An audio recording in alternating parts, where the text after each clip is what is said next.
And good afternoon, good evening, and good night, and welcome to today's episode of Law, News, and Laughter. Things I will not be talking today include the Israel-Hamas conflict, whether or not Lisa Wilkinson will get up in her defamation suit, legal battle, whatever else you want to call it. I will also not be talking about The Voice, because that seems to be the only damn thing that's still going on in the news cycle here in Australia, and I could not give a shit. Things I will actually be talking about today include, so apparently you can no longer walk down the street and just enjoy a piece of pizza in Chicago. There's an update on the Dylan Dennis revenge porn case. We have an update on the Lobstergate. We also have an update on the judge who pulled a gun on a black guy in the middle of court. Also, we'll be looking at a Nashville YouTuber who's also being sued for defamation. So let's get stuck into it, people. Welcome to Law, News, and Laughter. Oh, hang on, where are we? There we go.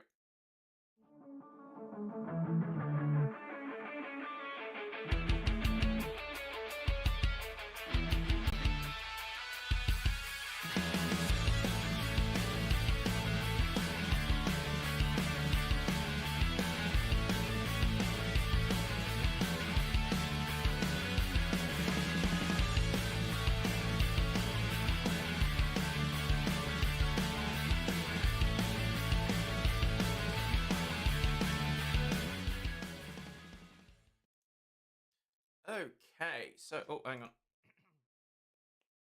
I just want to double check because I was messing around with the setup. Just want to see whether or not this actually works or not. I believe so. Let me know whether or not that came across. But in the meantime, people, you know the drill. Hopefully this will keep you entertained. Hopefully this will just be at least some sort of mind-numbing thing, an escape from the rest of the world. So, I've completely forgotten. Psychedelic Daleks, I really need to write that down from last night. I've really got to write it down.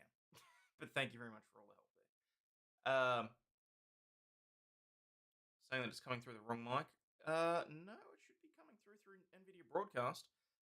Something happened. I had the voice mod set up so that it was pulling from the Bose, but this should just be coming through NVIDIA Broadcast, so we should be okay. All right. Please numb my mind. Very happy to. I'm very happy to assist with that. Okay, so let's get stuck into it. Brutes savagely beat and rob a man who was eating pizza in broad daylight during an attack in crime-ridden Chicago. I did not quite realize that Chicago was quite this bad. Just sent you an article from Wisconsin. Please cover it, exposing the incompetent cops and justice system. Okay, we'll get to it. All right. A Chicago man enjoying a slice of pizza was savagely beaten and robbed. Oh, hang on. Just realized why the mics might sound a little bit off, and there it is. A Chicago man enjoying a slice of pizza was savagely beaten and robbed by two brutes in a brazen daylight attack. Don't get brazen with me. Attack caught on camera Monday, a day before the House Judiciary Committee visited the town to hear testimony about how soft-on-crime policies have turned the Windy City into an active war zone. The victim, an unidentified 33-year-old male, was walking down a residential alleyway in Bucktown at around 2:55 p.m. when two males ran up behind him and delivered a brutal sucker punch to the head. Collapsing face first into a chain-link fence, the victim cried out in surprise as his assailants began to rain blows down on him with their fists and their feet. "What the fuck?" he could be heard yelling. "Get the fuck off me, asshole!" As the victims tried to resist, the brawl spilled across the alleyway and he managed to bring one of the attackers to the ground, until the other assailant began stomping on him with his feet. Active war zone sounds like a great way to raise children. Sounds it. Last video cut was the same way, low audio. Actually, you know what? I did notice that the audio was a little bit low. Just let me try and I'll crank it up slightly so that I'm back into the yellow. Hopefully that is not too bad and I'm not going to cut out. All right. As the victim tried to resist, he began stomping with his feet. "Just let it go. Let it go. Let it go," the attackers were heard saying as they tried to peel away the victim's backpack, even as a car from across the street blared its horn in an apparent attempt to distract them. The thieves eventually got a hold of the bag and what appeared to be a cell phone, but still delivered one final stomp before calmly walking away. Assholes.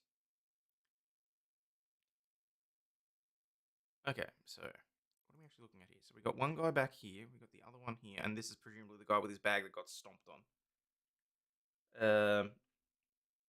Maybe they were non-binary. Maybe. There's the sucker punch coming. The witness in the car across the street told CBS that she stayed with the victim until the police arrived, and that despite the bruising, he seemed to be okay. Chicago police confirmed with the Post that the victim was transported to a hospital in stable condition. No suspects have yet been identified, but 5 investigators have been assigned to the case. The shocking random attack is the latest example of the city being destroyed by rampant crime. There has been a disturbing 29% increase in major crime, including murder, SA, robbery, theft, and aggravated battery so far this year, compared to the same period in 2022, according to data from the Chicago Police Department. Robberies specifically are up 24% this year in the same period last year. Since 2019, there's been a staggering 54% increase in major crime across the city. That's just lovely. Carrying a bag in Chicago? That's a stomping. Meanwhile, just a day after the violent Bucktown robbery, the Republican-led House Judiciary Committee gathered in Chicago to hear testimony about how progressive policies have spurred on the crime epidemic. The committee heard accounts from victims of violent crimes in the city, politicians, and law enforcement agents. With all the policies and procedures put into place, officers find themselves with their hands tied behind their back, testified Carlos Yanez Jr., a retired Chicago cop who was shot 4 times during a traffic stop while his partner Ella French was killed. Officers continue to lap up violent offenders, but we find them back on the streets committing even more violent crimes, including murder. Fox News contributors and political analyst, use your words, Hayden, use your words. Political analyst Gianna Caldwell also testified after the Southside native lost his baby brother to gun violence in June 22. In a powerful address, he put the blame on the decriminalization of offenses, progressive Cook County prosecutors who refuse to prosecute, and the city has a no-chase policy for cops. Seriously? No bail is working great in liberal states. Crimes up dramatically, give them an appearance ticket, and they go commit another crime and another and another. Kind of seems what it sounds like. Like, what the hell? Oh, there it is. That beautiful, sweet taste of caffeine. The officials have recklessly ignored the people they were elected to represent, and as a result, bodies, mostly black bodies, are littered throughout the streets of Chicago, he told lawmakers. Sure, make it a race thing. Have you learned how to grift yet? No, not so much. I tried to remember what I said last night, but I'm still half asleep, and I very much, as I was saying before, I need to write that down. What I'm going to do is I think I'm going to stick it on a post-it note right next to my screen, just so that I can, because once I have the words in front of me, brilliant. But anyway, all right, moving on. Now, I didn't know much about this at all, so I'm going to learn some things as we go. But apparently, there's a revenge porn lawsuit against Dylan Danis, which has overshadowed a major influencer boxing event because one of the Paul brothers is apparently supposed to be fighting him. Involving internet stars KSI, Logan Paul, Tommy Fury, and Dylan Danis, it's an event that's widely viewed as one of the most highly anticipated build ever. What? As the most highly anticipated build ever involving non-traditional boxing stars. Oh, I don't know if that's accurate. I mean, midget boxing on Friday nights is pretty good. Went to Chicago 2 years ago for a couple of hours, and I'm never going back.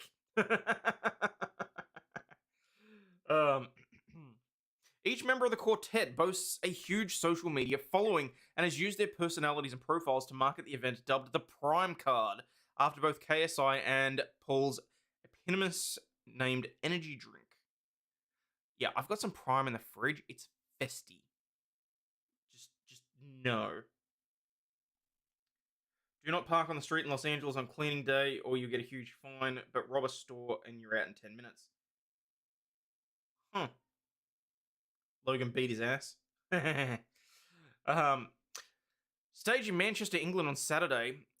So this is how many weeks ago? Anyway, this is like 2 weeks ago. So Dennis lost. Funny.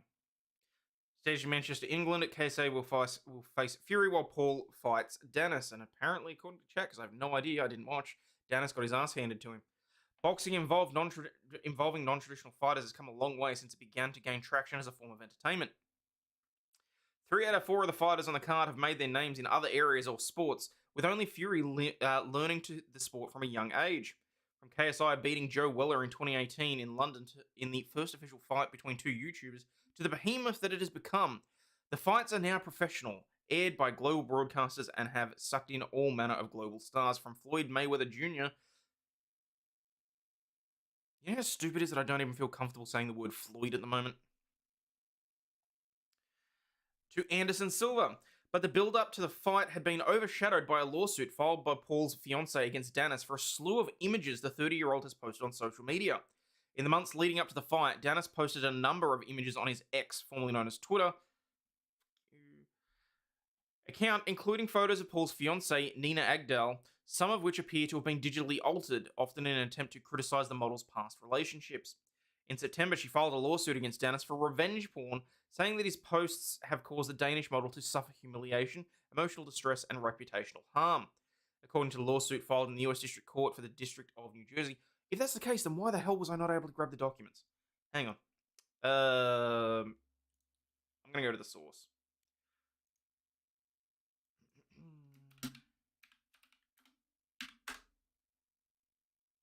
know why I didn't think of that earlier. Jurisdiction, which is it?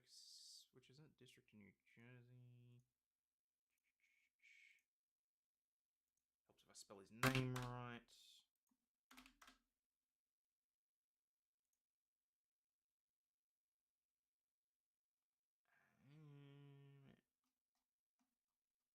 What was her name again?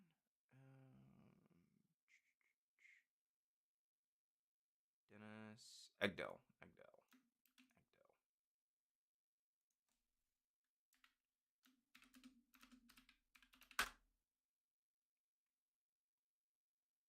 Okay, so that's... Oh, hang on, Daily Mail. Does Daily Mail have the documents? Oh, that's the court filing address there. I need that. And if I take that, I should be able to get the documents.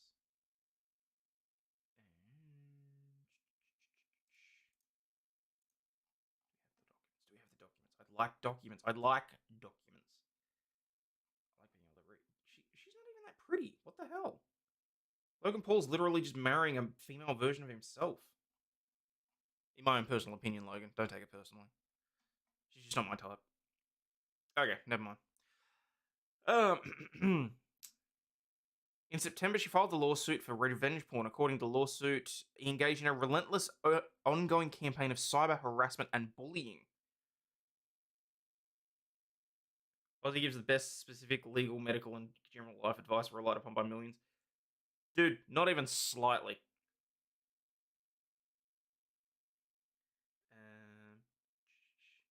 I feel like we need a loading swoop for times like this, where there's like elevator music playing with the cute kangaroos doing something. Yeah, look, I mean, sometimes when we do things on the fly, it can get a little bit boring. I do apologize, but I thank you to the... Oh shit, the 27 of you watching. Hello, everybody. Please hit the like and subscribe. Please show that you like me. I have not had my daily dose of positive reinforcement as of yet. According to the lawsuit filed, it was a relentless ongoing campaign of cyber harassment and bullying. The lawsuit alleges that Danis used his social media to promote the fight and ramp up his feud with Paul. The lawsuit also alleges that Danis posted hundreds of posts containing vulgar and disparaging pictures, memes, and comments about her. Welcome to the First Amendment, bitch. All the while, Danis has been rewarded for the same conduct through an increased social media following and publicity that has resulted in his offensive posts being viewed more than 2 billion times to date. Agda requested and received a temporary restraining order directing him to stop posting sexually explicit photos of her on the internet without her consent. And in her complaint, she also alleges that he posted a sexually explicit photo which was never meant to be shared publicly or was obtained without consent. I just want some Aussie-themed swoops. Might even try to make some next week to amuse myself. Go for it, Trenton. I don't actually know what that means, but go for it. In the ruling, the court noted that Danis failed to appear for a hearing in the matter and dodged attempts to deliver the court documents. It hasn't stopped him from continuing to post inflammatory pictures involving Agdal on social media, including even this week ahead of the fight. And that only sought to ratchet up the animosity between the two men. No wonder he got his ass handed to him. Like, Paul would have gotten so laid that night or the next morning if he, was not actually up to it. But, did I get the 33 subs I needed? I don't know, Angel, and that's the problem. I specifically asked, and I think people subbed. But YouTube is a a-hole. Because apparently I've had a bunch of people sub, and yet I'm still down 12. So I was down 33 to try and break even. I asked for the 33. People subbed up. It balanced out at it sort of plateaued at 19. And then over the last couple of days, I've had another 7 or so. But it makes no sense to me whatsoever because I know people are subbing, and I see other channels that are getting 200-300 subs a day, and I'm like, seriously, YouTube, you're gonna take away 6 or 7 or 8 of subs so that I go back to where I was like 2 days ago? Like, it makes no sense. I know I got some people to sub. I thank you. I appreciate that. It's a transition thing. Kurt has a bee fish. Runkle uses his dogs, that kind of thing. Oh, okay. I might have to have a look at some of the things and see if I can get some ideas. Where are we?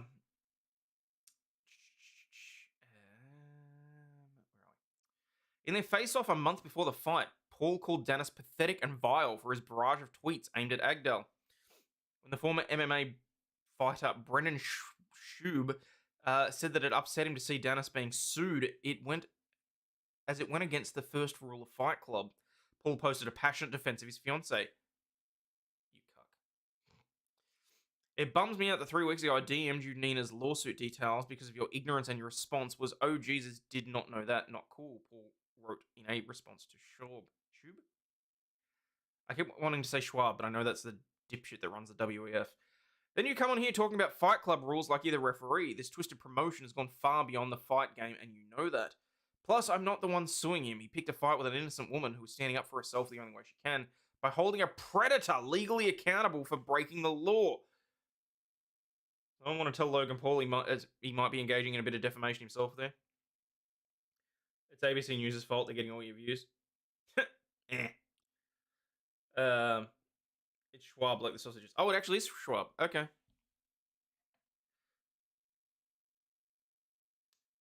Doesn't even say you're live in my feed. Thank you, YouTube. Thank you, YouTube. Much appreciated.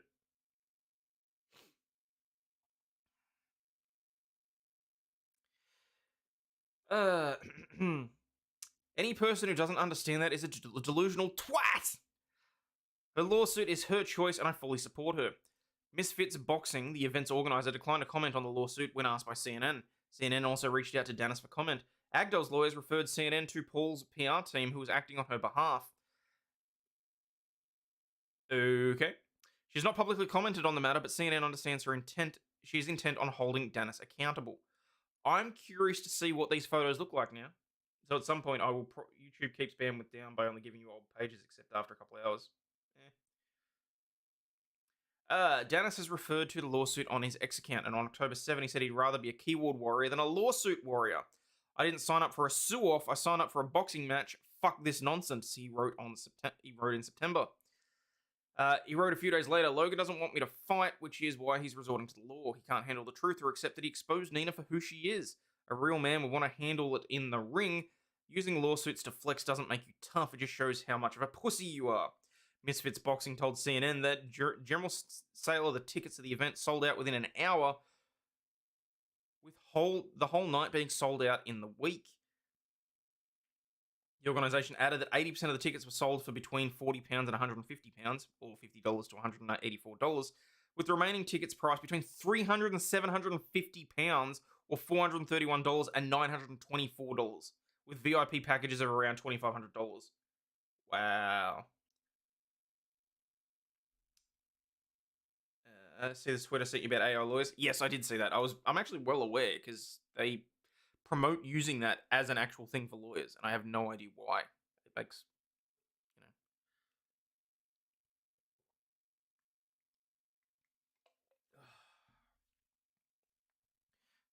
So, look, I mean, it's a dick move to be posting these sorts of things. But at the same time, it's like, if there was artistic changes to it, provided it... I mean, I can see why she has the issue with the sexually explicit ones. Because, yes, that's more or less revenge porn. If you're just making fun of her, though, she's going to have to go suck a lemon. Of 100 Broward sheriffs under investigation for stealing money from the PPP 17 have been arrested and charged. Just a few bad cops. Wow. So, from one elite sporting event to another, sumo wrestling group too heavy to fly, so an airline books them their own special flights. They joined the Mile High Chub. Japan Airlines had to schedule an extra flight over concerns that a group of sumo wrestlers exceeded the weight limits for 2 separate planes. It's extremely unusual for us to operate special flights due to weight restrictions on this aircraft, said an airline representative to local news outlet Minami Nippon Shimbun, per The Guardian.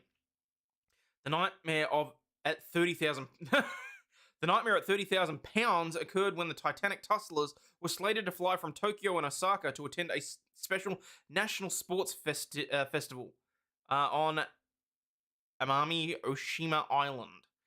However, after calculating that sumo wrestlers weighed a whopping 264 pounds on average, 100 pounds more than a typical passenger, travel authorities grew concerned that the 2 Boeing 737-800s wouldn't be able to carry the requisite amount of fuel due to weight restrictions. Moreover, the airport is known to be a little difficult to arrive at and depart from, especially for large aircraft. I love this GIF. This GIF is hilarious. Oh, no one needs to see that. In order to ensure the proper weight distribution, the airline decided to book an additional flight for the 27 members of the sumo crew at the last minute. 14 of them had to fly from Osaka to Tokyo first aboard of this special flight. Like supersized swallows returning to Capistrano, a whopping 460 sumo wrestlers descended on the island to attend the bash. The whole point of sumo wrestling was that there wasn't a bash. Passenger weight has been a point of contention in the friendly skies of late. A video sparked outrage in May by showing a passenger being weighed before takeoff as if she was luggage, following confusion about her weight. Oh no. Rook, it's Rizzo! That's terrible, Porcelain Thunder. In 2021, the Federal Aviation Administration announced that airlines could soon require plus-size passengers to step on the scale or provide their weight before boarding the aircraft. The goal was to provide new data on average passenger weights, as the current numbers reportedly don't reflect today's sky-high obesity rates in the US. In turn, this would help ensure that aircrafts, especially the small ones, don't exceed their allowable weight limit. Excuse me. Once they've chosen a traveller, an operator may determine the actual weight of the passenger by having them step on a scale before boarding the aircraft, per guidelines reported by Air Insight. However, the regulatory agency backpedaled last month, claiming that while weighing passengers was an option, most airlines would resort to other measures to calculate a passenger's mass. There's more boobs there than Pornhub. Should have used a C-17. Oh, that's a bit funny. Okay. Alright, we'll probably need the good old... Wait. I can't tell if that's playing or not. Did that play or not?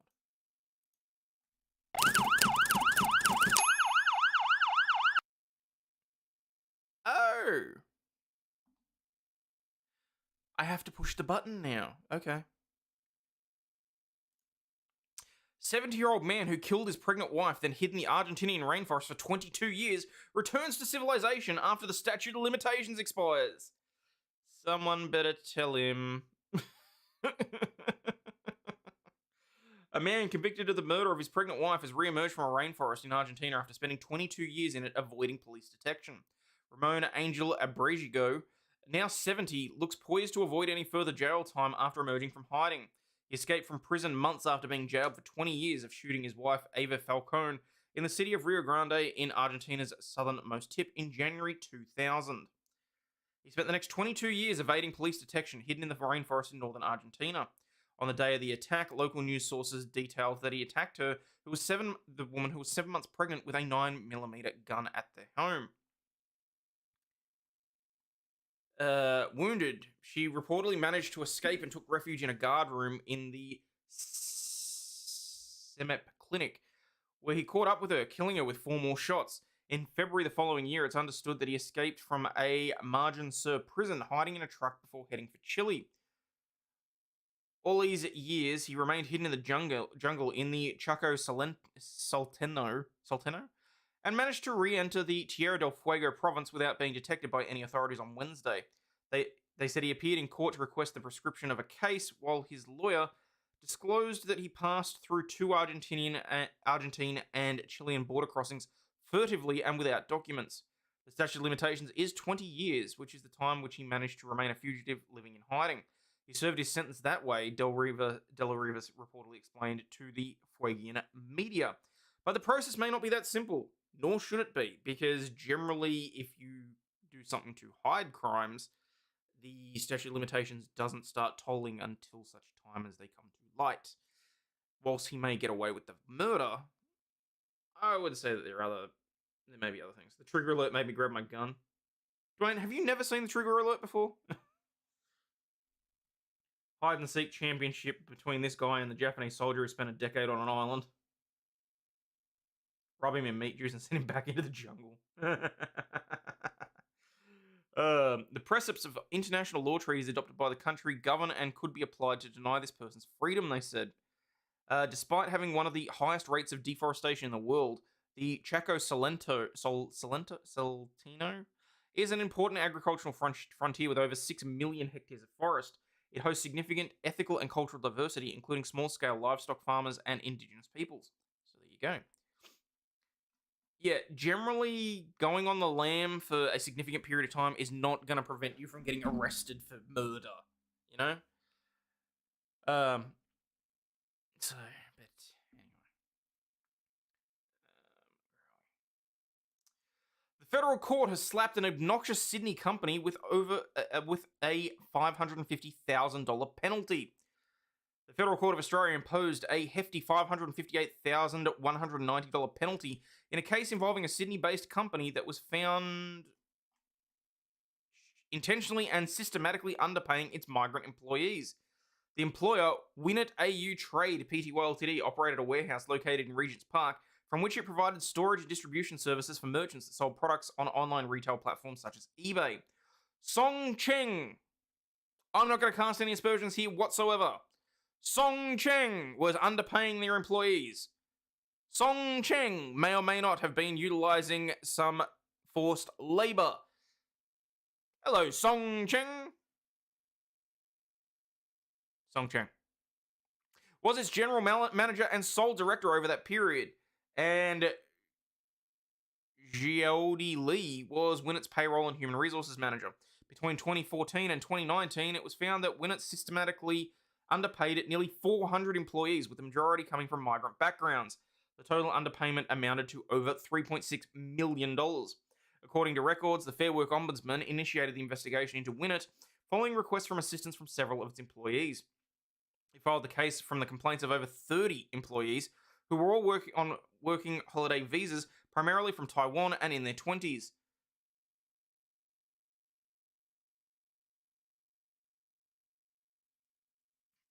Not gonna say it.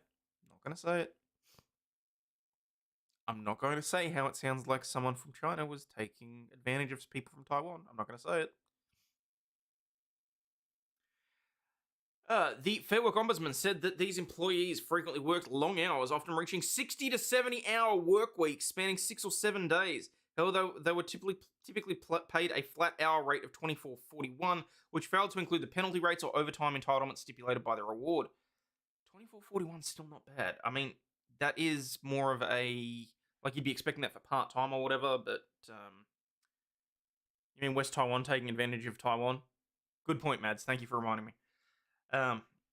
Additionally, the Fair Work Ombudsman said Winnett failed to comply with legal requirements regarding pay slips, providing new employees with a Fair Work information sheet, and various other award-related obligations, including shift allowances, meal allowances, and the frequency of payments. Several of the company's underpayment breaches qualified as serious contraventions under the Protecting Vulnerable Workers Law due to their deliberate and systematic nature.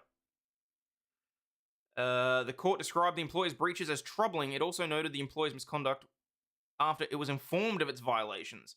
When alerted to its wrongdoing, its initial response was not to correct it or to take any steps to assure it wouldn't be repeated. It was to negotiate a monetary compromise. Worse, when two of its employees pushed back on that course, it took reprisal action against them in the form of reduced work hours over and above the reduction imposed by other employees. They cut people's work hours back because they complained about it. Excuse me, sorry. The court must exact a heavy toll, not merely ensure that Winnett is brought to account for its obnoxious conduct, but also to serve as a warning to other employers who might be minded to ignore their own important award or statutory obligations in the way that Winnett did.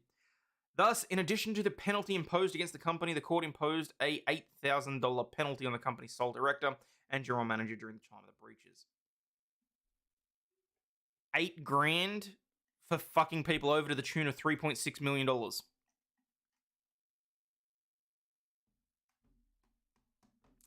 That's a brilliant thing right there. Congratulations, federal court. Just saying. Well, the CCP tells their businesses how to run a business. You don't question the red poo government.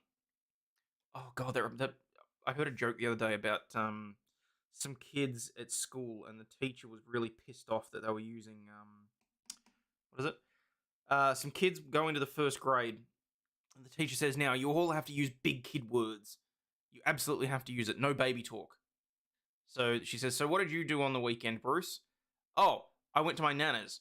"No, you went to your grandmother's." "What did you do, Lily?" "I went on a choo-choo." "No, you went on a train." "Johnny, what did you do?" Johnny's sitting there thinking, "Well, I read a book." And she says, "And what book did you read?" "Winnie the Shit."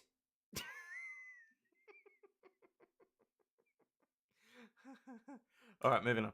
A Nashville YouTuber is being sued for defamation over a true crime video. This is the dark side of those true crime shit. When you get it wrong, you can get it badly wrong, and you can get fucking sued for it. This is why I don't try to touch much of the true crime stuff at all.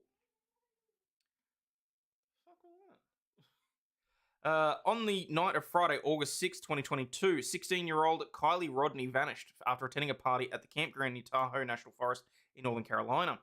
That night, her mother got a message from her daughter saying she planned on leaving the party shortly and will be coming straight home. "I asked her to wake me up when she got home like she always does. Thanks, Mum, I love you," she said, and that's the last I ever heard of her. The following day, her mother created a GoFundMe titled Support for the Family of Kylie Rodney. For the next 2 weeks, the Nevada and Placer County Sheriff's Office, Mum was quick to get onto that GoFundMe, is all I'm saying. Who's the leader of the Kitty Communist Party? Chairman Meow. During that time, the story went viral, widely reported by both the mainstream press and the online true crime community, as they were conducting a desperate search for the teenage girl. However, on August 21, her body was discovered inside her SUV, which a volunteer dive team recovered from a nearby lake. A pathologist determined that Rodney drowned, and there was no information to suggest foul play, according to the Nevada County Sheriff's Office, and her death was ruled an accident.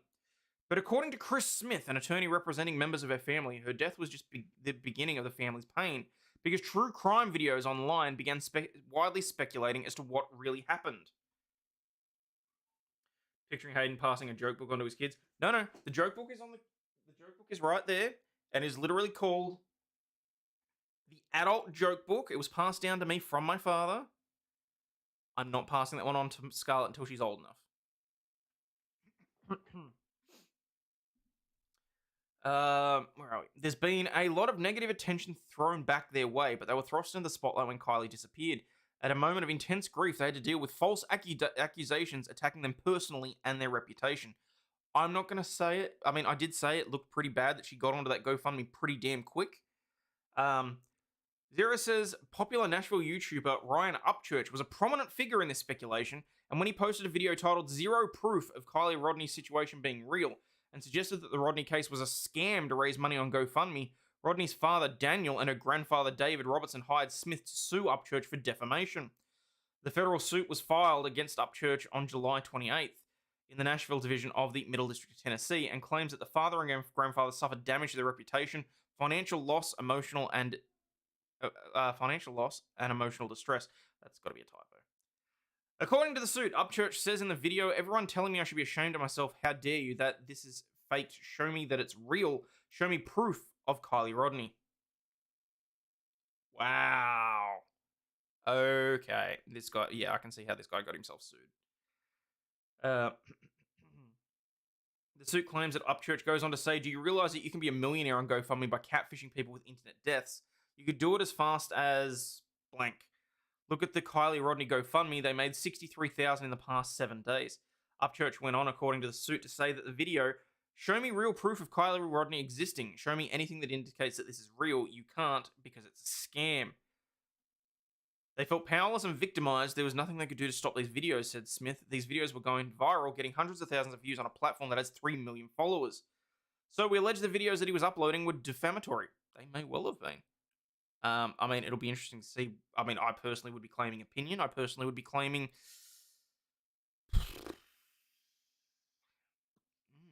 actually... When you start so we allege the videos. When you start conspiracy theorizing about real people and making up facts that are fake, that's when you can be held accountable. This is a misnomer. Making up facts that are fake.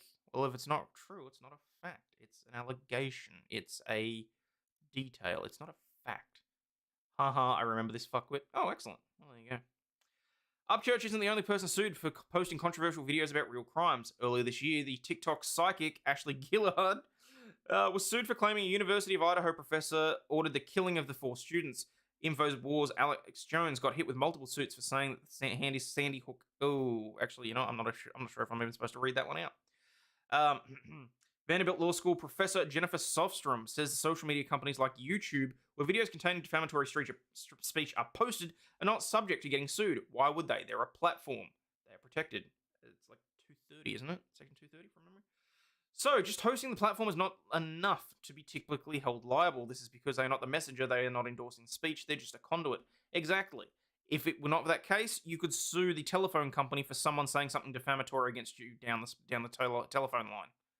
So, the psychic didn't see that coming? Nope. Upchurch is a well-known musician. Really?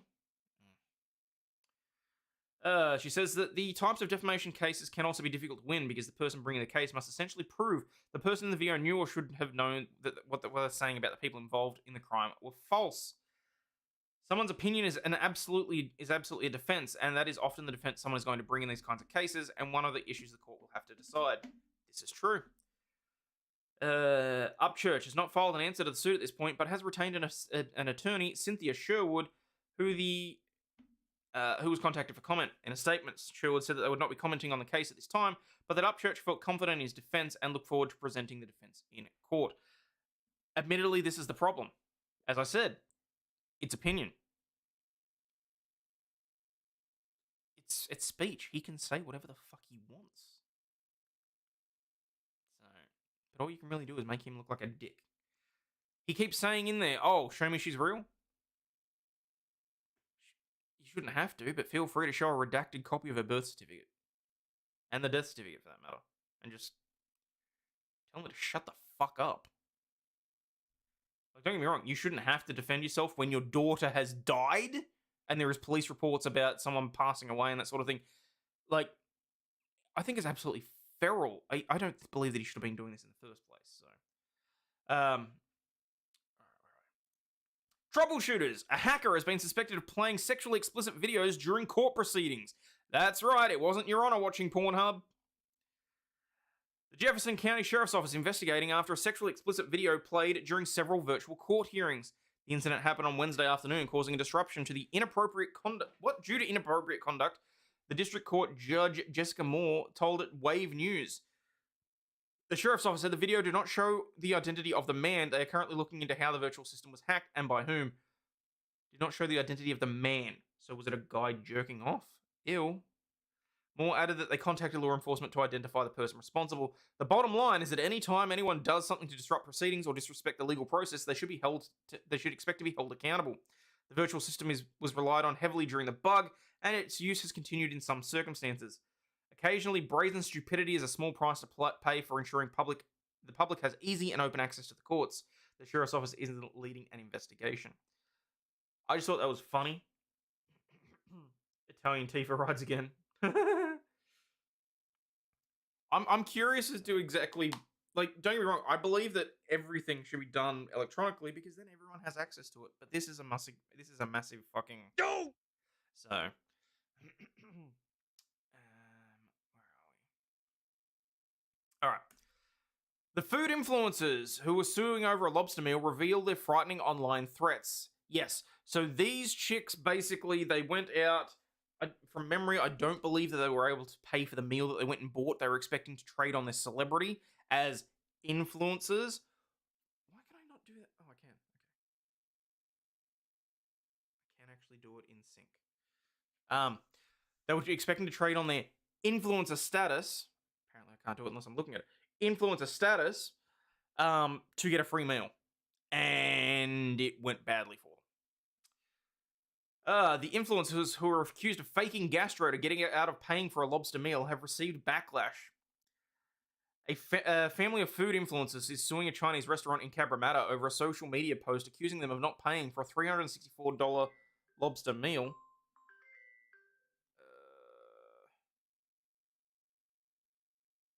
Hang on.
Sorry about that, peeps. Had to take a call. It was quite important. So, my sincere apologies.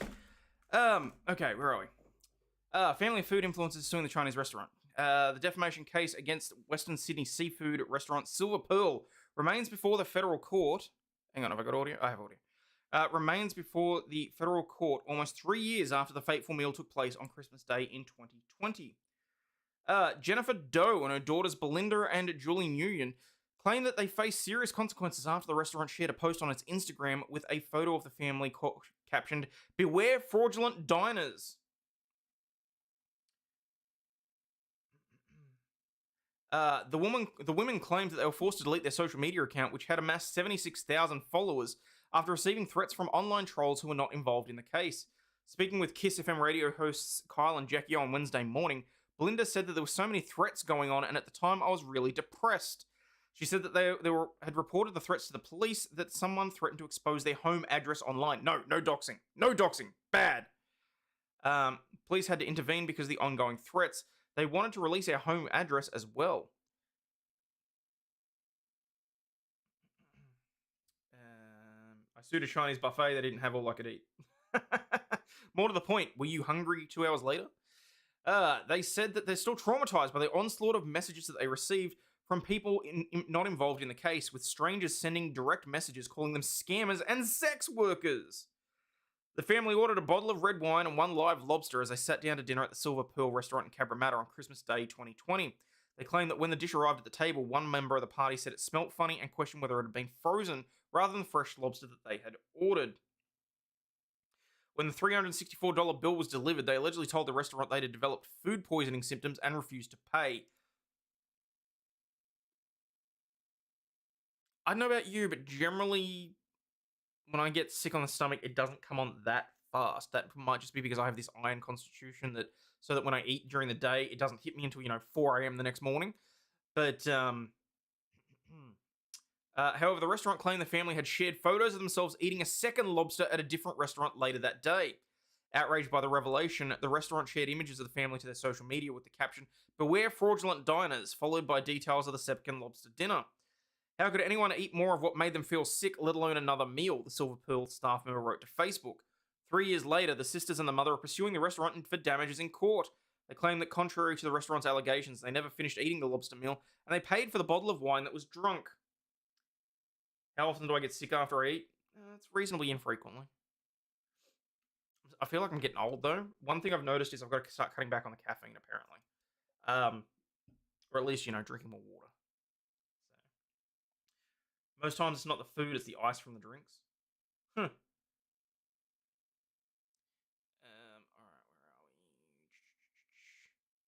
where are we? Mother, mad and heartbroken after video surfaces of mobile cops slamming her teen daughter into the ground. For the second time this week, a Mobile police officer has been placed on administrative leave after a video surface showing a potential excessive use of force incident. The video posted to Facebook on Tuesday even appears to show a Mobile police officer slamming a 16-year-old girl onto the concrete sidewalk outside Excel Academy, a charter school where the girl is a student, according to Brittany Pettaway, the girl's mother. "I'm so mad and heartbroken," she said, posting along the video, shot by the mother standing just inside the door of the school. "I'm so glad somebody was there to record. What the fuck happened to my baby, man?" she wrote on the Facebook post. The incident had resulted in a broken toe for her daughter, who suffers from other medical conditions including lupus. Pettaway said her daughter had called her Tuesday afternoon and said she was being sent home from school for going to the bathroom without permission. That's right. If you cannot hold it, where's the peeing song when you need it? If you are unable to actually hold it in, you may result in your face getting slammed into the concrete. She was crying and screaming on the phone. I was like, "Michaela, what's wrong with you? What are they doing?" She's like, "Mom, help me. He's hurting my arms. He's hurting my arms." After she said that, she ended up screaming real loud like he did something to her and the phone hung up. After the video went public, the police department issued a statement saying, "The police department has just become aware of an incident involving an off-duty police officer working an extra job at the academy." Ooh, okay. He was working security as a second job. "As we gather more information about the facts of the incident, the officer will be placed on administrative leave pending the outcome of the investigation. We investigated and we found no misgivings or ill conduct." I don't know. I don't know what I was going for there. Please note the information is in response to social media posts circulating on Facebook, and no further details are available at this time. Okay. So you've contradicted yourself there, because you're literally saying you have no information aside from what is being posted on this Facebook, and yet you know that he was working a second job, you know who it was, you know what happened. I call bullshit on your statement. Pettaway said on Tuesday night that she'd heard from neither the police department nor the school. In another Facebook post, she noted the size of the officer involved in comparison to her daughter. "I never in a million years would have imagined this happening to one of my babies. Like, bruh, she's a child. You weigh at least 280, if not more. My baby didn't deserve that at all." Court filings show the officer, identified as Paul Caligari, admitted to the use of excessive force in response to the suspect. Hang on.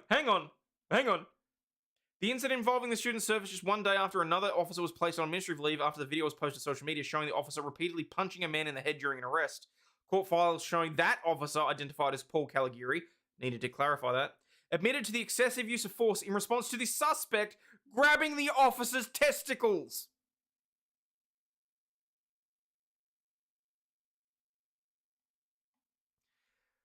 Okay, I'm going to open that just for the hell of it.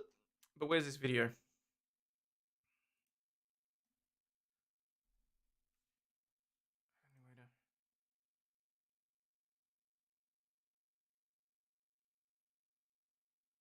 Oh!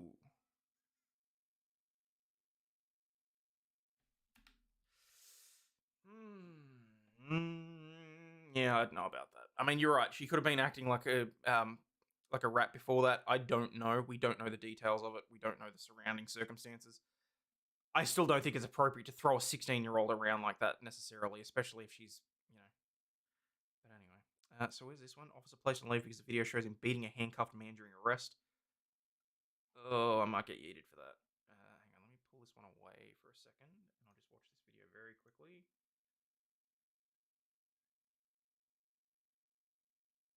Yeah, no, not showing that on YouTube. Whoa.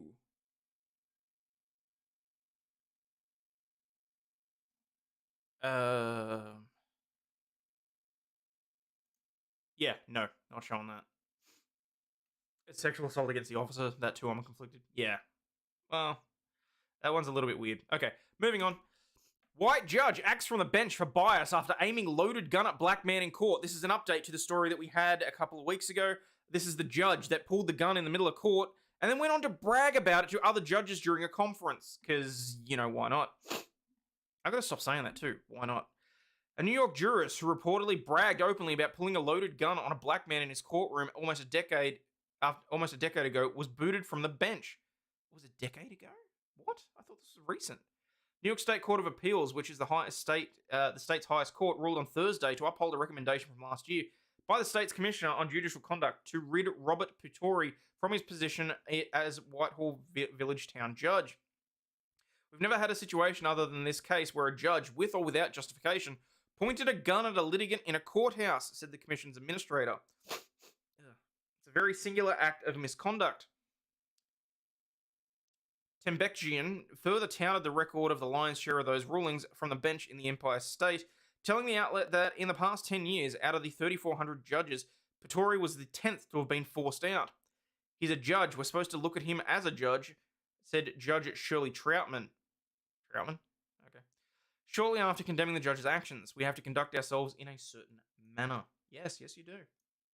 Judge, quick more drama, girl. It was reported that weighing heavily on the decisions to dismiss Putori was that he hyped himself up following the 2015 confirmation and loosely used a racist stereotype to describe the black man who he targeted with the loaded semi-automatic pistol. When he recounted the incident to relatives and colleagues over the years, he said that he, a white man, described the black man who stood 6 foot tall and weighed 165 pounds as an agitated big black man, exaggerating his size to 6'9" and built like a football player. Further, he tried to claim that he turned to the gun because he feared for his safety. The appeals board disagreed. I wonder why. Why was there a loaded gun in court and not in the possession of the bailiff? It's actually a damn good question because, you know, when you get up in front of the judiciary and you have to try and explain that, it's a little bit like, well... So... Yes, I'm just happy that I got my sound effects working again. The commissioner wrote in the decision that the judge had exploited a classic and common racist trope that black men are inherently threatening or dangerous and that his actions at the time and after would demonstrate bias. Clearly, this constant repetition of the racial element and his exaggeration of the physical characteristics of this particular defendant was shocking and totally undignified and inappropriate for a judge to make, he said, according to the Times. Royal Stories attempted to contact the judge, and they were not immediately returned. 237th grounds. That's funny. Okay. This one's literally just the video. Apparently some fight broke out in the middle of a courtroom. Oh, come on. Seriously, they're going to make us sit through an ad? Oh, it is not 21 seconds long. Are you shitting me? I'm just going to let that go then. Alright, bullet misses driver in East Memphis. Oh, and then we got the dangers of trying to save someone from a, shall we say, well, oh, here we go.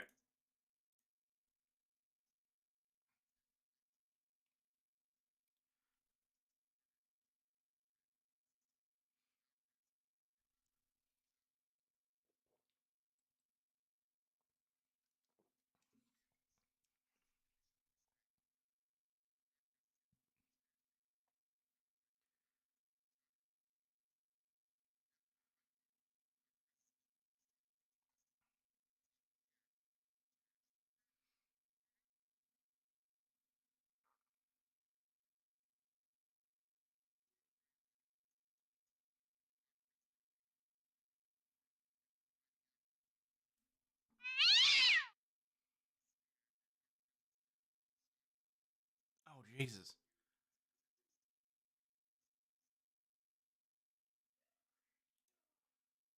Wait, was there no... Oh, you son of a bitch. All right. Accused kidnapper thought he was saving a New Jersey girl that he met online in games from an abusive home, according to an attorney. Why did that not pick up the audio? Okay, there we go. That should be there. A man accused of kidnapping an 11-year-old girl from New Jersey whom he played online video games with thought he was saving her from an unhealthy and unstable home life, according to his attorney. Yeah, sure, and pull the other leg. With arms and legs in cuffs, Darius Matilowicz appeared in court on Friday on charges of kidnapping the child on September 10, taking her from Wayne to his home in Baird, Delaware. The judge ordered that the 27-year-old remain in custody before his trial. What the fuck? The fact that he's even in this situation is disgusting. This is why I genuinely believe that there should be servers specifically based on age. If you are under the age of 18, you play on your own server for video games. I don't give a shit.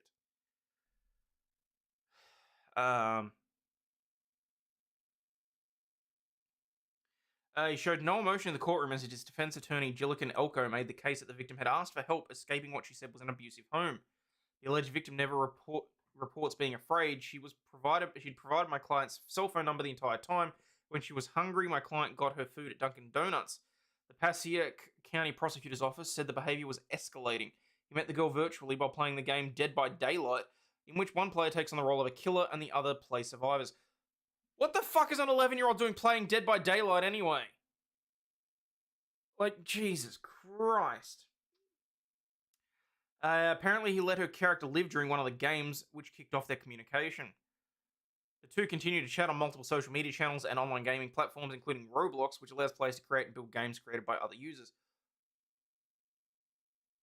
Mandatory military service might solve societal problems. Look, it may well, but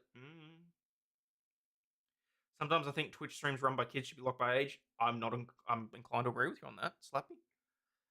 A 27-year-old man, a grown adult, picked up an 11-year-old and transported her across state lines. Well, it's not like she was an AR-15. I can do it again. Think Hayden's out of concrete? Oh, bite me, Bipto. My client said that the defense attorney said he was trying to help the child who he believed to be 13. Because that makes it so much better. The girl apparently told him she was going to run away. At 5:30 a.m. on Sunday morning, he picked her up along with her cat from the Wayne Hotel where her family was living. My client said that this is a bad idea, he should not be running away, but she begged my client to come pick her up to get her out of an unhealthy and unstable living situation. He asked her repeatedly if she wanted to go back, if her mother would be concerned. Dude, do not do this kind of shit. You look like a PDF file, but more to the point, just call the authorities. Jesus Christ. The prosecution noted that as an 11-year-old, she was too young to give consent to leave her family with the 27-year-old. Petrella questioned if the defendant really believed he was helping her and why he hadn't taken her to police or tell them he had her when they called him that morning. The defendant did not say he knew her whereabouts. He said that he was familiar with her and hadn't seen her in some time. He didn't know where she was. It was absolutely an attempt to conceal her whereabouts. The defense attorney cited a police report that says the girl was found within 4 hours of leaving the family, unharmed, and suffered no physical or sexual abuse. Excuse me. If it's true, show the chat logs. That's actually a damn good point. That would be an easy way for him to cover himself and to at least mitigate the charges somewhat, if he can actually show and prove that these were the messages that she was sending to him. CPS is a thing, they have a phone number. Yes, but sometimes they rarely do anything. Like, I can get if he thought that she was in immediate danger, but at the same time, I'm like, hey, hang on, you really should have been looking out for yourself here. And I know that is cynical and whatever, but they're going to love him in prison? I'd say so, yeah. He was arrested the same day the girl was reported missing. He was extradited to New Jersey, where he was charged with first-degree kidnapping and third-degree child endangerment. Kidnapping on the charge alone, he faces between 10 and 30 years in prison. Anyone with additional information on the incident or other incidents regarding him is asked to contact the Passaic County Prosecutor's Office. What's this guy look like? Is my Curiosity. 10-year-old girl in New Jersey who police say he met online. News 4's Jen Maxfield live in Patterson, where that suspect faced a judge today. Jen. That's right, and Adam, that detention hearing for 27-year-old Darius Matowich lasted almost an hour here today at Passaic County Court and ended with the judge ordering that he remain in custody. 27-year-old Darius Matowich facing a judge charged with kidnapping. Oh, man. Like, he's got that sort of, like, simple-minded look to him, but it's either PDF file or he's a little slow, and I'm not sure which. Kidnapping an 11-year-old girl. With his arms and legs shackled, he showed no emotion as his defense attorney made the case that the girl asked him to help her escape what she said was an abusive home. The alleged victim never reports being afraid. She was provided my client's cell phone the entire time. The Passaic County assistant prosecutor said Matowich's behavior was escalating, from meeting the girl in the Dead by Daylight video game to chatting with her on multiple video game platforms to visiting her and going for walks near her Patterson home to finally driving her 135 miles to his Delaware home. Okay, now I have more. See, that information was left out of the initial news report. I did not realize that they were meeting up and going for walks. Yeah, no, that's not okay. Fire and Ice, that's a new name. Hello. Dude does look creepy. Yeah. This, okay, now I'm calling bullshit. No man should put themselves in that position if they're trying to help. No, they should not. But more to the point, they were going for walks, which means that this is not a case of an impulsive thing where he goes to save her. Hey, look, I managed it. Yeah, I'm calling some bullshit. Yep, I'm starting to think we need a wood chipper. Actually, can I get a wood chipper? Hang on.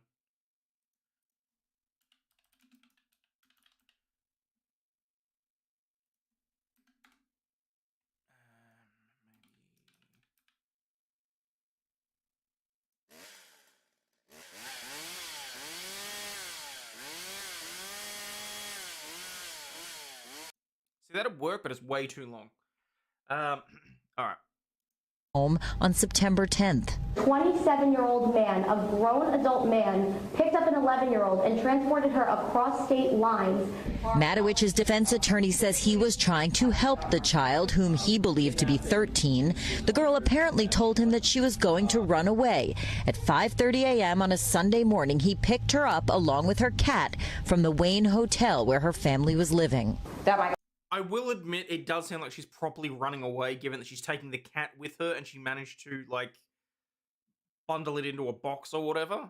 But I call bullshit on this. I think they've saved this girl's life. Client said that is a bad idea. You should not be running away.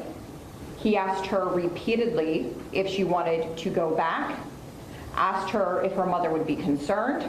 The prosecutor noted that an 11-year-old is too young to give consent to leave her family with a 27-year-old man, and if he really believed he was helping her, why didn't he take her to the police or tell them he had her when they called him that morning? The defendant did not initially advise that he knew about the victim's whereabouts. He said that he was familiar with her, but he hadn't seen her in some time. He didn't know where she was. I feel like that one's better. I do. I feel like that.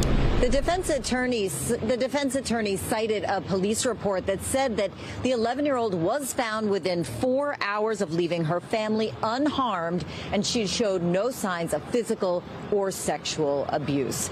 We're live tonight in Patterson, New Jersey. I'm Jen. No idea she was even gone. Look, quite possibly, and that's really the sad reality of things there. But no, okay, and see, this is why you got to be careful with news articles, because obviously the fact that the news article didn't mention anything about them meeting up previously or going for walks or whatever else.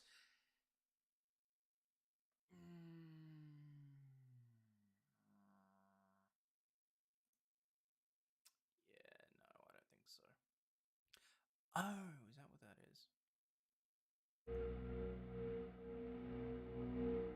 Interesting. Too bad for copyright. Lumberjack song by Jackal would be perfect for the saw. That's all right. All right, moving on. Stanley Bruce Early sentenced to 22 years in jail for bashing murderer of Raymond Keem. A man motivated by hatred or prejudice has been jailed for 22 years for bashing a stranger to death at a gay beat in Sydney's East in the 1980s. Beat? Okay. Stanley Bruce Early was sentenced in the New South Wales Supreme Court on Friday, with Justice Dina Yahya saying his hatred of gay men was an affront to any civilized society. In June, the 77-year-old was found guilty of murder of Raymond Keem, 43, at Allison Park, Randwick in January 1987. The offender, who used the name Stanley Spider Sutton at the time, was part of a group that frequently went to the park to assault men who they suspected were gay. Keem's body was found with multiple serious injuries to his face, mouth, and body after he was kicked and stomped on while lying on the ground. Early has shown no remorse. The judge said no sentence could return the life of a loved one, as she alleged the decades of hurt and anger experienced by Keem's friends and family. Justice Yahya said Early was the oldest member of the group who engaged in what they were calling, wow, I can't actually use that word, bleep bashing. The offense was motivated by hatred and prejudice against homosexual males, she said. The offender continues to deny his involvement in the murder. He has shown no remorse whatsoever. Justice Yahya said that she was unable to find beyond reasonable doubt it was a blow by Stanley Early that killed Mr. Keem, but she was satisfied he was part of the group that attacked him and intended grievous bodily harm. Although the offense was not planned, there was a degree of deliberation involved. The judge said Mr. Keem was vulnerable and on his own, and the offender approached him while he was in a compromised position. No! Oh, this is a little bit out of taste, but why are you gay? The court heard Early told a psychiatrist that he was bisexual at one stage in his life and had been sexually assaulted in jail. She also heard that he smashed the window of a Porsche near the park because he thought the owner was gay, and he approached a group of school students and asked if they wanted to help him clean up the park. He had prior convictions. She said she was bound to sentence Early according to sentencing options from the late 1980s and the early 90s, around the time the offence occurred. In jailing him for 22 years with an on-parole period of 15 years and 6 months, she said that he had some prospects of rehabilitation, but was unlikely to reoffend. She noted that the prior convictions for other matters he had not committed any offences in the past 30 years. I accept the offender has some mental health issues that appear to be treated appropriately with medication. The court heard Early had been detained in the hospital of Long Bay Prison for his mental health issues to continue to be addressed. He'll be eligible for parole in April 2037.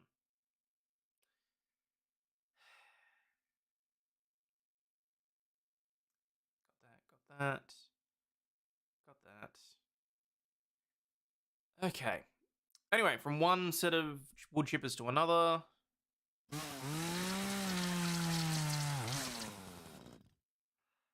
Very wrong. Social media influencer admits in court to kissing a 14-year-old. A social media influencer denies having sex with a 14-year-old boy, but told the court she was feeling very, very down when she did something very wrong by kissing him. A social media influencer has told the court that she was heartbroken and very, very down, but she did something very wrong by kissing a 14-year-old boy for 20 seconds. The 46-year-old, who cannot be named for legal reasons in order to protect the name of the 14-year-old more than likely, has pled not guilty to 2 counts of aggravated sexual intercourse with a child under the age of 16. On Friday, she told Sydney's Downing Centre District Court that she'd been very, very down and drinking when she approached the teen on the evening of mid-2021. The influencer said the pair were sitting together. I love how they've done this. So it's an Australian influencer who's 46 years old. Hang on. 46-year-old social media influencer from Australia. I know it's not going to narrow it down, but it's social media influencer 46. There it is. She's been named. That didn't take long. Okay. The 46-year-old who can be on Friday, she said she'd been drinking when she approached, and the influencer said the pair were sitting together in a fairly close proximity when the boy told her to cheer up before leaning in to kiss her on the neck.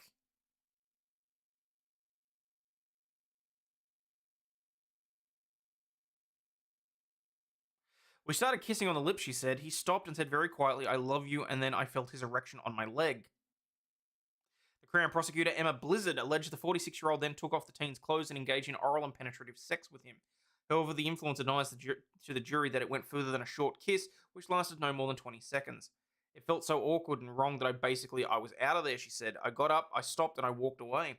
The woman told the court that she had drunk up to 1.5 bottles of red wine that evening, and she'd given half a glass of wine to the 14-year-old. The jury previously heard that the boy estimated she'd consumed at least 3 bottles of wine during the afternoon, and that she'd been dancing in front of him.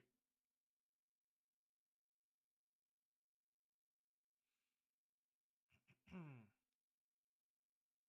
20 seconds is a long pucker. The court was shown a video of the influencer dancing, which allegedly was taken 2 hours before she climbed into bed with the teen. Hang on. Wait, were they on a... Hang on. What?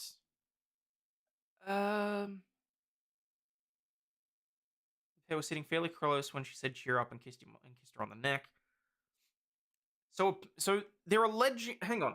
That's inconsistent. They're alleging that she took his pants off and, I mean, they made it sound like they did it on the couch or wherever they were sitting, and now all of a sudden they've jumped into bed after dancing. What the hell?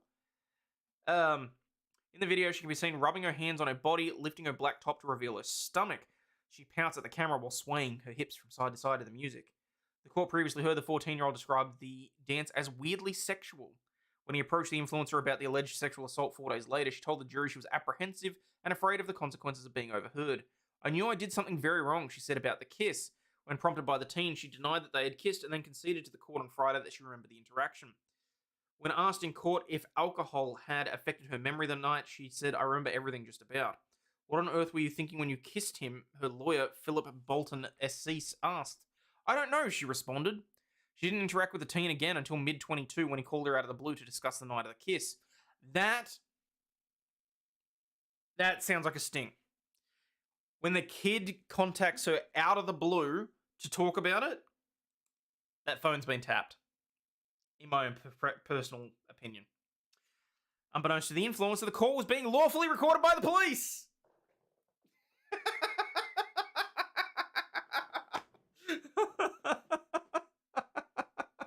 The police had arranged for the teen to call her after he reported the sexual assault allegations weeks earlier. I remember when we had sex, right? The court heard the teen asking during the call.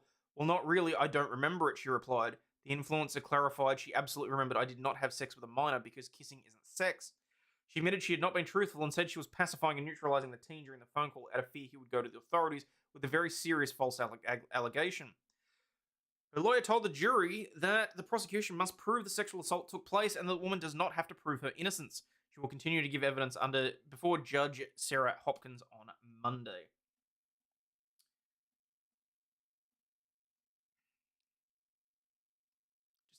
It's just gross.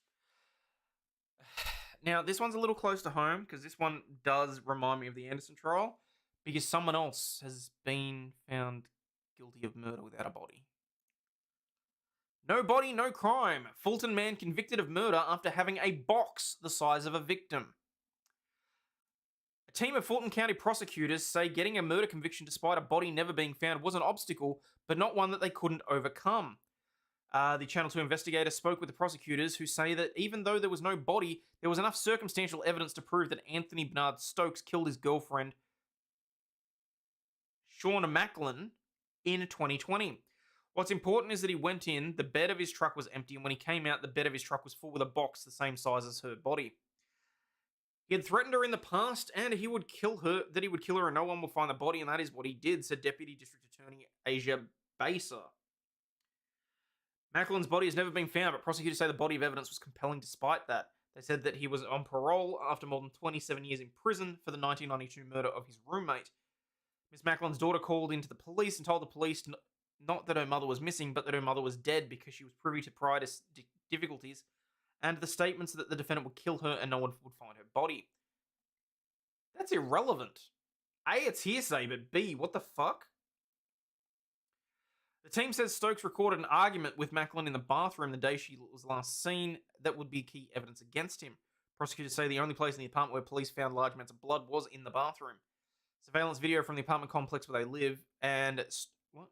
Surveillance video from the apartment complex where they live, and Stokes works as a maintenance man show him trying to cover a security camera before driving his truck in with an empty bed and then pulling out with a large box. Video captured later at the Riverdale Walmart showed Stokes wearing new clothes that he bought there and trashing a bundle that the prosecutors claim were the clothes that he wore when he killed Macklin and disposed of her body. Fulton County District Attorney Fannie Willis says they have a new unit of lawyers dedicated to domestic violence cases. We now have 11 lawyers that exclusively look at domestic violence cases. That is the completely new unit. You know, it's very dear to my heart. It's named after my aunt, Brenda Bayham, who was murdered by her husband. After being convicted on Tuesday, Stokes was sentenced to life in prison without the possibility of parole. Miss Sean Macklin's life mattered. It mattered to her children, Hall said. They should have peace. Peace.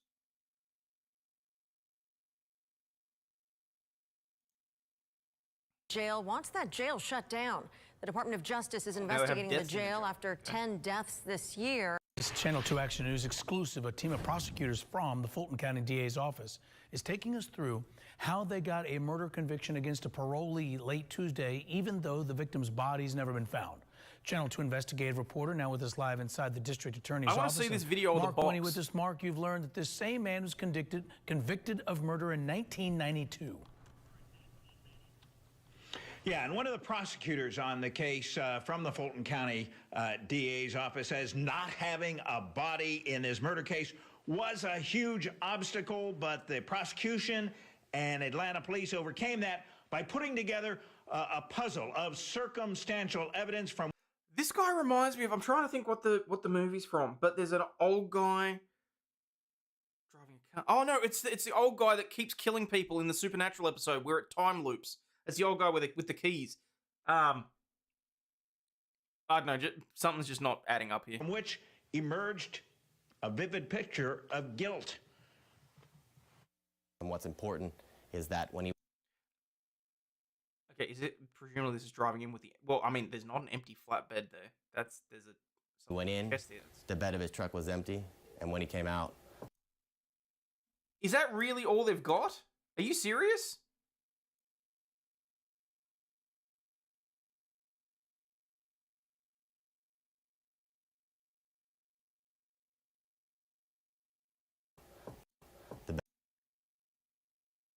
I'm sorry. What? Yes, I watched Supernatural. I was young. That box to me does not look big enough for a body.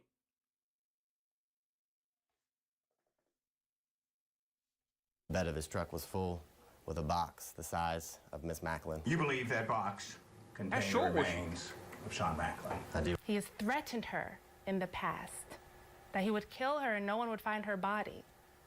And that is what he did. Miss Sean Macklin's life mattered. It mattered to her children. No, they should have peace. 3 lawyers on the prosecution team say, as of the moment late Tuesday afternoon, when Anthony Bernard Stokes was convicted of the November 2020 murder of his girlfriend, Sean Macklin, her body had yet to be found. But they say the body of evidence pointing to guilt was compelling nonetheless. Defendant Anthony Stokes was sentenced to life without the possibility of parole for killing his girlfriend, Sean Macklin. They say Stokes did 27 and a half years for a 1992 murder and was on parole when he killed Ms. Macklin. In 1992, not only did he kill his roommate, but then he attempted to also dispose of the body. Chief Deputy Fulton County District Attorney So Adam using prior bad acts Deputy as District Attorney evidence. Asia Beza, and Chief Senior Assistant District Attorney Cassie Hall say teamwork and a timeline were key factors. Miss Macklin's daughter called in to the police and told the police not that her mother was missing, but that her mother was dead. Because she was privy to the prior difficulties and the statements that the defendant will kill her and no one will find her body. What the kid says during a phone call is irrelevant. Stokes actually recorded what would be key evidence against himself, an argument at 3:41 a.m. November 6th with Ms. Macklin as she was in the bathroom. What did authorities later discover in the bathroom? Well, through the diligent and really great work done by the Atlanta Police Department, Summer Benton, and all the homicide detectives in that unit, they were able to use luminol, and they luminoled the entire apartment. But the only place that the luminol kind of lit up like a Christmas tree was in the bathroom. Indicating the presence of her blood. They say surveillance video. Obviously, I would need to see the actual footage and like evidence from the trial and that sort of thing, because you can actually get blood in the bathroom from, you know, shaving mishaps, from any number of things. I mean, I would presume it was a significant amount of blood. So, I don't know. I'm just playing devil's advocate based on and picking apart what they've done in the news report. So, I actually wouldn't mind seeing whether or not this trial was recorded or not. But we need more cameras in courts. Video at the downtown apartment complex where Stokes was a maintenance man and where he and Ms. Macklin lived show his shadow as he tried to cover a camera. The wrong camera, as it turned out. Then his pickup truck backing in, its bed mostly empty, and then the truck pulling out. That could be...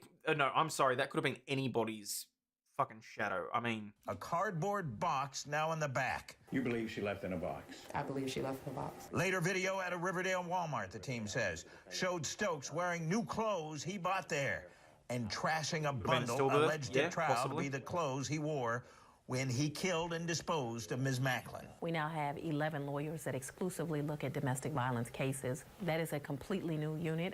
You know, it's very dear to my heart. It's named after my aunt, Brenda Bayham, who was murdered by her husband. At this time, we are trying to get a domestic violence court to focus exclusively on domestic violence cases. The other thing that we want to do is bring a family justice center here to Fulton County, Georgia, so victims can get all of their needs met in one place. So prosecutor Asia Beza told me authorities have not given up trying to find the body and bringing some measure of peace for Ms. Macklin's family from that. I'm told through a spokesperson, the Office of the Fulton County Public Defender declined to comment on the case. Reporting live at the DA's office, Mark Winnie. I don't know. Honestly, like I said, I would need to see everything in that case, but that to me, it seemed very freaking circumstantial. I more than 50% on this one, not beyond reasonable doubt, but this is just a news report. This is true. On balance of probabilities, it would seem that Ike did it. Is it beyond reasonable doubt? Fuck no, not in my opinion, based on what we've seen in that. But again, I would need to see the entire case, which we may be able to do. Fingers crossed, although it is Georgia, so... But anyway. Alright, oh shit, what have we got left? Oh crap, I'm out of time. Because I've got to get out of here, sorry guys. Let me look. Former officer. Dead body turns out to be overused sex doll. Army private. Actually, you know what? I'll save the rest of those for another show, I think. Yeah, alright. I'm going to get out of here, guys. As always, people, please remember, if you've liked this show, hit the like, do the YouTubey things. Hit the like, hit the subscribe. Thank you to everyone that has sent through super chats. Please just share out the video. I know today wasn't action-packed or fun-filled or whatever else, but, you know, it was still a show. Thank you to the 43 of you watching on YouTube, however many are watching on Rumble. Sorry, I can't actually see at the moment. But, as always, please remember, you watching, you are not a piece of shit. You do have value and you do contribute to society, especially if you hit that like button for me. But, as always, stay healthy, wealthy, wise people, and I will catch you on the flip side.